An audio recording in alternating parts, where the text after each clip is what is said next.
Okay, so if you loved the inheritance games, you're probably wondering, is the Hawthorne Legacy worth reading? Like, should I even bother with the sequel? Right. That's what we're going to deep dive into today. We've Exactly. got an expert reader here who's going to break it all down for us, so no spoilers. Yeah. But big picture, is it a yay or nay? Okay, so straight to the point. I'd give it a 4 out of 5 stars. Okay. So not quite as like captivating and like mind-blowing as the Inheritance games, but Right. still really enjoyable, especially if you're hooked on like the Hawthorne family and all their secrets. Okay, that's promising. Yeah. But I think a lot of people worry with sequels, like, is it just setting up the next book? Is Yeah. this one guilty of that? It's not entirely like set up. There's definitely a sense of building to a bigger conclusion, but it's not just filler. Okay. Think of it as like deepening the mystery. You get more clues, more puzzles, more insight into Tobias Hawthorne's whole twisted game, and of course, more romantic tension. Ooh. Okay. So for those who haven't read the Inheritance games in a while or are new to the series, like, what is even happening here? Yeah, so basically imagine you're Avery Grambs, right? A totally normal teenager, Uh-huh. and you suddenly inherit this massive fortune from a billionaire you've never met, Right. Tobias Hawthorne, and he cuts out like his entire family and leaves everything to you. Wild. So in the Hawthorne Legacy, we find Avery now living in Hawthorne House with the disinherited family, trying to like navigate this whole bizarre situation Right. while also trying to unravel the secrets behind why she was chosen. Oh, man. Yeah. I was looking at Goodreads reviews and someone compared it to Knives Out. And I thought, that's kind of accurate. Like this whole secretive family and Totally. everyone could be a suspect. Absolutely. Knives Out is like a perfect comparison. The Hawthorne family is full of these larger-than-life personalities. Everyone has secrets. Everyone has motivations. Yeah. And Jennifer Lynn Barnes just does a fantastic job of weaving this really intricate web of relationships. So you are constantly like questioning everyone's motives. Yeah.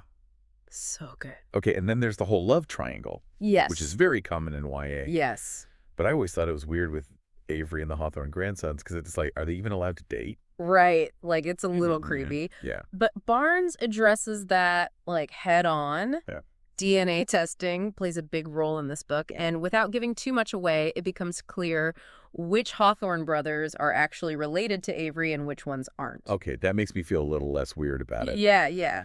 So I saw people were very much Team Grayson versus Team Jameson. Oh, absolutely. It is a full-on Yeah. Team Grayson versus Team Jameson. So who are these guys? So you've got Grayson. He's like this brooding, powerful figure, very protective of Avery. Mhm. And then there's Jameson, who's more playful, unpredictable. Okay. So like two very different vibes. And the reviews are completely split on who Avery should end up with. Really? Yeah. One reviewer actually said it perfectly. They were like, both love interests were so well developed and likable that it was deliciously difficult to choose. Oh, wow. Okay. Yeah.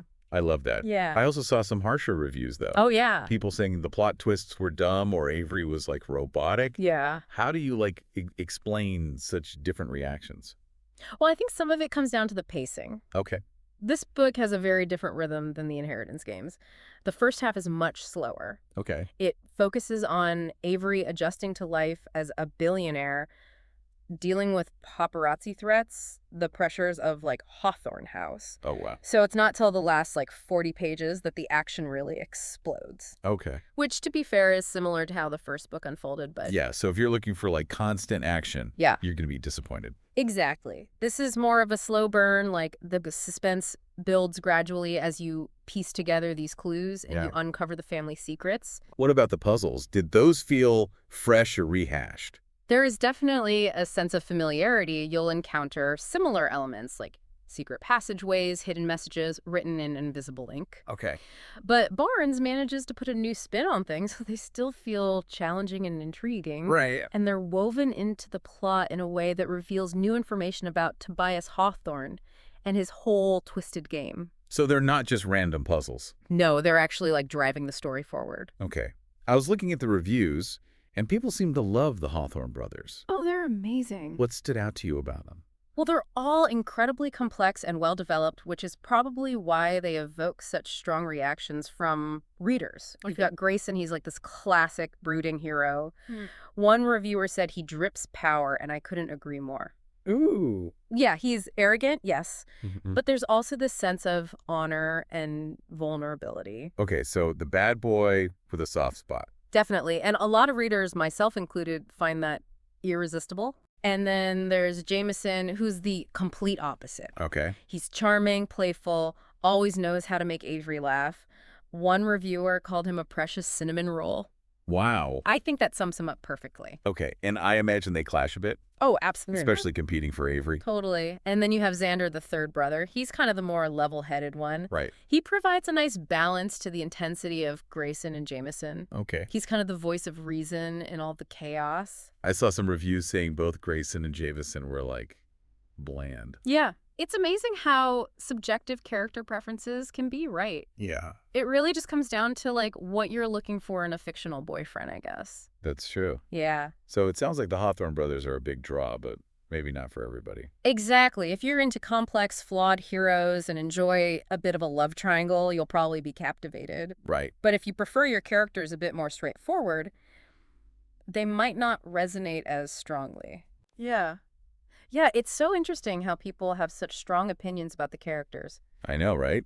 Everyone's got their own idea about who Avery should end up with. Yeah, exactly. And that's what makes it so fun to talk about these books. Like, everyone brings their own perspective. Totally. It's great. So we've talked about the characters, the puzzles, the love triangle, all the good stuff. Uh-huh. But should people add the Hawthorne Legacy to their to-be-read list? If you loved the Inheritance games, then yes, absolutely. Well, it gives you more of everything you enjoyed, the riddles, the family drama, the twists and turns, and of course the Hawthorne boys. but what about someone who wasn't totally sold on the first book or just wants like nonstop action and mystery? Yeah, if you're craving like constant thrills and a fast-paced plot, this one might not be the best fit. Okay. Like we said, the pacing is a bit slower, Right. especially in the first half. Yeah. It's more about like unraveling the layers of the mystery and the characters. So it's more character-driven. Yeah, exactly.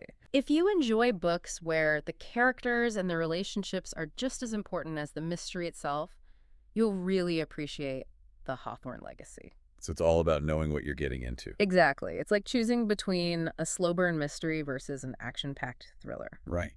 They're both great, but they offer very different experiences.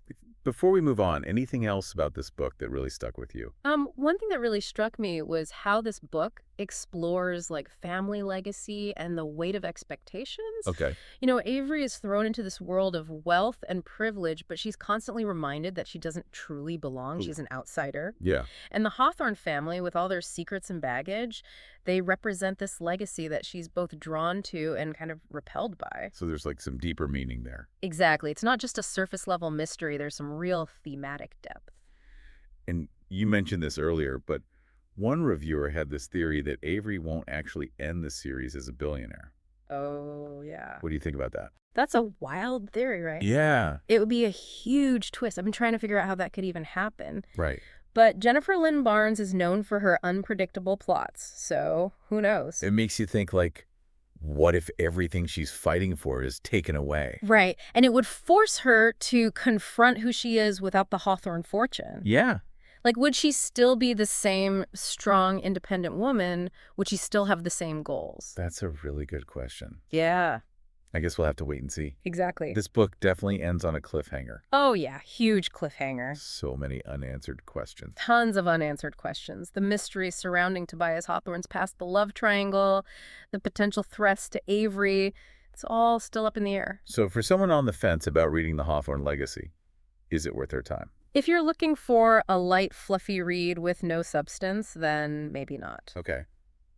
But if you enjoy a well-crafted mystery with complex characters, intriguing puzzles, and a touch of romance, then I would definitely recommend it. It might not be perfect, but it's a really entertaining and thought-provoking read. And maybe you'll join Team Grayson or Team Jameson. Exactly. It's a world that pulls you in and you just get so invested in these characters. All right. Well, you've definitely convinced me. I think I know what I'm reading next. Awesome. I have a feeling you won't regret it, and maybe we can chat about it again when the last book comes out. That sounds fun. But I think that's all the time we have for today. Oh. Thanks for listening, everyone. Happy reading. Before we wrap up, I got to ask you to unpack this whole Team Grayson versus Team Jameson thing. Oh, yeah. What is it about Grayson that makes him so appealing? It's interesting, right? Like, there's something about that brooding, mysterious type that just gets people hooked. And Grayson just, like, embodies that perfectly. Right. He's got that whole I've got secrets vibe, but also a strong sense of, like, honor and loyalty. Okay, yeah, he's got that bad boy with the heart of gold thing going on. Yeah, totally. But what sets him apart from all the other brooding YA heroes? I think it's the depth of his character. Like, he's not just a one-dimensional bad boy. No. He's carrying around a lot of baggage. You know, the loss of his first love, a complicated relationship with his family. Right. And you see these glimpses of vulnerability beneath that tough exterior. So you just want to know more? Yeah, exactly. And Avery does a great job of challenging him, like pushing him to open up. Okay. Their relationship isn't just physical. There's like a real intellectual and emotional connection. A lot of readers love that enemies to lovers thing. Oh, yeah, for sure. And he fits that mold. Totally. What about Jameson, though? He seems pretty popular, too.